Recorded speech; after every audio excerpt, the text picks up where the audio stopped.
ওয়াসাল্লামের সামনে একজন অন্ধ ব্যক্তি আসলেন, এসে বললেন, ইয়া রাসূলুল্লাহ, ইয়া হাবিবাল্লাহ, আমি অন্ধ মানুষ, আমি তো চোখে দেখি না, আপনি একটু রুখসাত দেন, আমি মসজিদে না গিয়া বাড়ির মধ্যে নামাজ পড়ে নামাজ আদায় করে নেব। আল্লাহর নবী বললেন, তুমি অন্ধ, চোখে দেখো না, ঠিক আছে, তুমি বাড়িতেই নামাজ আদায় করো। অন্ধ ব্যক্তি যেতে শুরু করলেন। আল্লাহর নবী আবার তাকে ডাক দিয়া বললেন, ও অন্ধ ব্যক্তি, শোনো, তুমি চোখে দেখো না, কিন্তু তুমি যখন মসজিদ থেকে আজান হয়, আজান কি তুমি শুনতে পাও?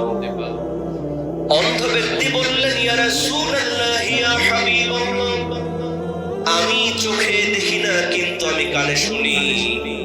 মসজিদ থেকে আজান যখন হয়, আমি কিন্তু আজান শুনতে পাই। আল্লাহর নবী বললেন, সাহাবী শোনো, তুমি যেহেতু আজান শুনতে পাও, তোমার বাড়িতে নামাজ পড়া যাবে না, মসজিদে এসে তোমাকে নামাজ আদায় করা লাগবে।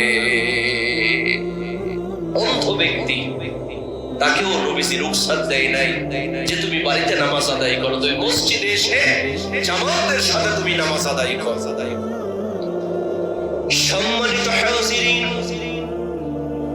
আজকে মসজিদগুলো থেকে আজান ভেসে আসে, আজান আমরা শুনি, মসজিদের পাশেই ব্যবসা বাণিজ্য করছি, মসজিদের পাশেই চলাফেরা করছি, আজান আমার কানে চলে আসছে, আর আজান হলে নামাজের কথা বললে আমরা বলি সময় নাই। বন্ধু দেখা করতে বলেছি, বন্ধুর সঙ্গে চায়ের স্টলে বসে ঘন্টার পর ঘন্টা আড্ডা দিই, গল্প করি, একটা বড় ঘড়ির দিকে তাকায় নাই কয়টা বাজে, কিন্তু নামাজ পড়ার কথা বললে অনেকেই বলে, হুজুর আমার সময় নাই।